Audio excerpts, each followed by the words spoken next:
My Spanx now moving up. They're in the gate. And they're off in the Martha Washington. And quickly along the inside of Firm Truth is asked for speed.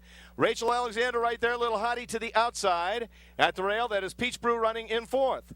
Boot Prince is fifth. The Fleet Deceit is sixth. My Spanx running seventh. At the back of the pack are Hello Again and Lake Logano.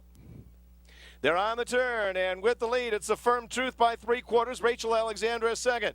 To the outside is Little Hottie. Along the rail, Peach Brew.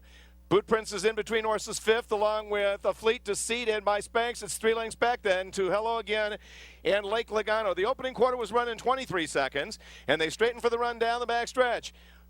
It is still a Firm Truth leading the way, and Rachel Alexandra right there in second. To the outside, Little Hottie is third. My Spanx is there, a Fleet Deceit up between horses. At the rail is Peach Brew, and between horses trying to move through there is Boot Prince. They got past the half in 47 seconds, moved to the final turn.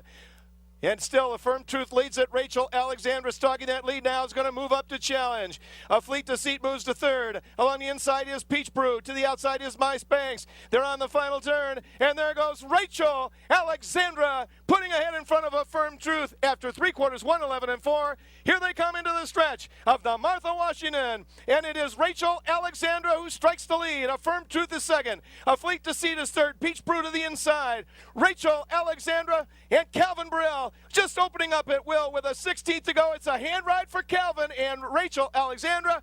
A great start to her 3-year-old campaign. She wins it by about 7. The battles are second between a Fleet Deceit and Peach Brew, while a Firm Truth finished fourth.